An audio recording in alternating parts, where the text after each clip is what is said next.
उत्तर प्रदेश में हुए लोकसभा चुनाव को लेकर कई एजेंसियों का एग्जिट पोल सर्वे सामने आ चुका है। एग्जिट पोल के आंकड़े प्रदेश की राजनीतिक स्थिति को प्रदर्शित कर रहे हैं। एग्जिट पोल के आंकड़ों का औसत देखें तो उत्तर प्रदेश में भारतीय जनता पार्टी 62 से 72 सीटों पर जीत दर्ज कर सकती है। वहीं सपा के नेतृत्व में इंडिया गठबंधन 8 से 18 सीटों तक पहुंच सकता है। तमाम एग्जिट पोल सर्वे के आंकड़े भाजपा के नेतृत्व वाली एनडीए और विपक्ष दोनों के लिए ये मिला जुला माहौल दिखा रहे हैं। लोकसभा चुनाव 2019 में भारतीय जनता पार्टी के नेतृत्व में एनडीए ने 64 सीटों पर जीत दर्ज की थी। सपा बसपा महागठबंधन 15 सीटों पर जीता था। साथ ही साथ कांग्रेस के खाते में 1 सीट आई थी। कन्नौज, मैनपुरी, अमेठी, रायबरेली, आजमगढ़, संभल, जौनपुर, घोसी, गाजीपुर समेत 10 सीटों पर सपा कांग्रेस की बढ़त का अनुमान लगाया जा रहा है। वहीं 5 से 10 सीटों पर इंडिया गठबंधन एनडीए को तगड़ी टक्कर देता हुआ दिख रहा है। लोकसभा चुनाव 2019 में भले ही सपा बसपा 15 सीटों पर जीती हो, समाजवादी पार्टी पिछले 5 सीटों के रिकॉर्ड को सुधार नहीं पाई। लगातार 2 लोकसभा चुनाव में पार्टी को 5 सीटों से संतोष करना पड़ा है। लोकसभा चुनाव 2024 के एग्जिट पोल के आंकड़े इस बात की तरफ इशारा कर रहे हैं कि इस बार के चुनाव में समाजवादी पार्टी 5 सीटों के उस बैरियर को तोड़कर आगे बढ़ सकती है। सपा के अकेले दम पर 7 से 12 सीटों पर जीत का अनुमान लगाया जा रहा है। वहीं कांग्रेस जो पिछले लोकसभा के चुनाव में एक सीट पर सिमटी थी, वह 2 से 3 सीटों पर जीत दर्ज करती हुई एग्जिट पोल के नतीजों में दिख रही है। अब हम आपको वो सीटें बताएंगे जिन पर बीजेपी को तगड़ा झटका लग सकता है। तो पहली सीट है कन्नौज, जहां अखिलेश यादव सपा की तरफ से चुनाव लड़ रहे हैं, जो कि सपा सुप्रीमो हैं। वहीं भाजपा के मौजूदा सांसद सुब्रत पाठक उनके सामने हैं। यहां अखिलेश यादव को जीत मिल सकती है। दूसरी सीट है मैनपुरी, यहां डिंपल यादव हैं। अखिलेश यादव की पत्नी के सामने ठाकुर जयवीर सिंह चुनाव लड़ रहे हैं। डिंपल यादव मौजूदा सांसद हैं और उनको एक बार माना जा रहा है कि फिर यहां से जीत मिल सकती है। रायबरेली सीट पर अब की बार समीकरण बदले हुए हैं। राहुल गांधी अब की बार यहां से चुनाव लड़ रहे हैं और दिनेश प्रताप सिंह, जो कि यूपी सरकार में मंत्री हैं, वो उनके सामने हैं। तो यहां पर माना जा रहा है कि दिनेश प्रताप सिंह की हार हो सकती है, राहुल गांधी को जीत मिल सकती है।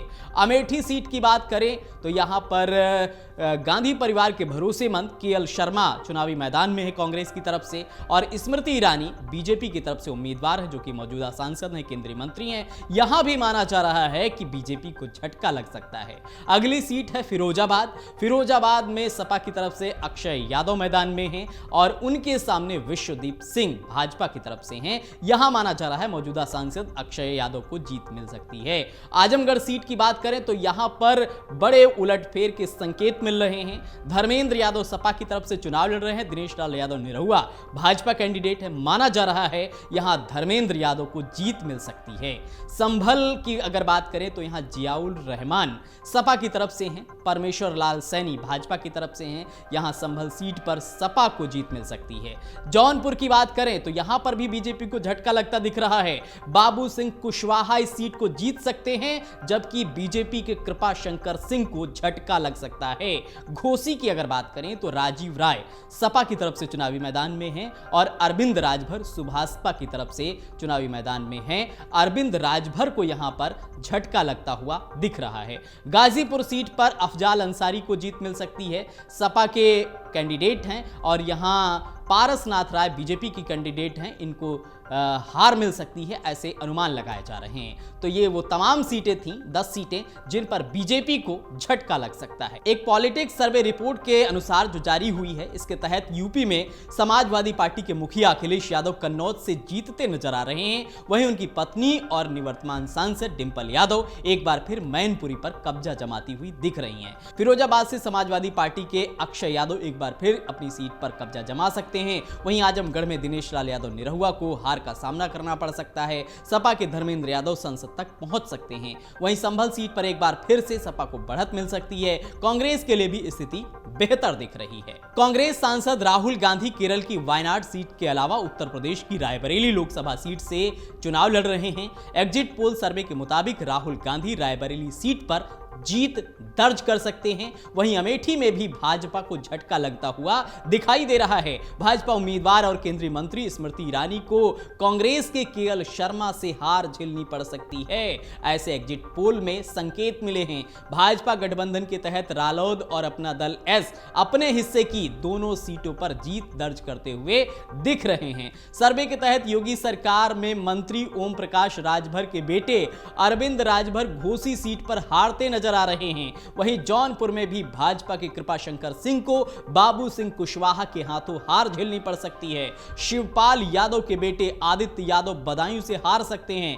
गाजीपुर में अफजाल अंसारी एक बार फिर जीत दर्ज करने की स्थिति में नजर आ रहे हैं। वहीं इमरान मसूद और इकरा हुसैन के संसद के सफर की मुराद पूरी होने पर ग्रहण लग सकता है। हालांकि सपा को मछली शहर सीट पर भी बढ़त मिलने का अनुमान जताया जा रहा है। लोकसभा चुनाव के बाद तमाम एजेंसियों की ओर से कराए गए एग्जिट पोल सर्वे में आंकड़े अलग अलग दिख रहे हैं, लेकिन कोई भी सर्वे भाजपा को अधिक नुकसान होता हुआ नहीं दिखा रहा है। वहीं सपा कांग्रेस इंडिया गठबंधन भी प्रदेश में बढ़त बनाता नजर आ रहा है। सबसे अधिक हैरान करने वाला रिजल्ट बसपा के लिए है। आज तक माई एक्सेस इंडिया के अनुसार एनडीए को 67 से 72 और इंडिया गठबंधन को 8 से 12 सीटें मिल सकती हैं। एबीपी न्यूज सी वोटर्स के एग्जिट पोल्स में एनडीए को 62 से 66 और इंडिया गठबंधन को 15 से 17 सीटें मिलने का अनुमान है। जन की बात के एग्जिट पोल में एनडीए को 68 से 72 और इंडिया अलायंस को 6 से 12 सीटें मिल सकती हैं।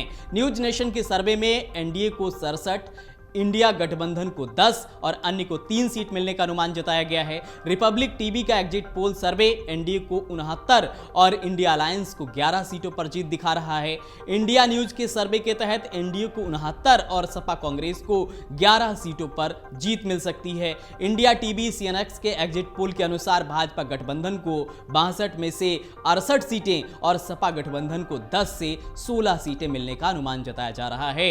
जबकि बीएसपी के लिए बड़ा झटका है, क्योंकि यूपी में एक भी सीट बीएसपी के खाते में आती हुई नजर नहीं आ रही है। लोकसभा चुनाव के नतीजे 4 जून सुबह 7 बजे से देखिए। चुनाव नतीजों से जुड़ी हर खबर सबसे पहले, सबसे सटीक, केवल अमर उजाला पर, amarujala.com।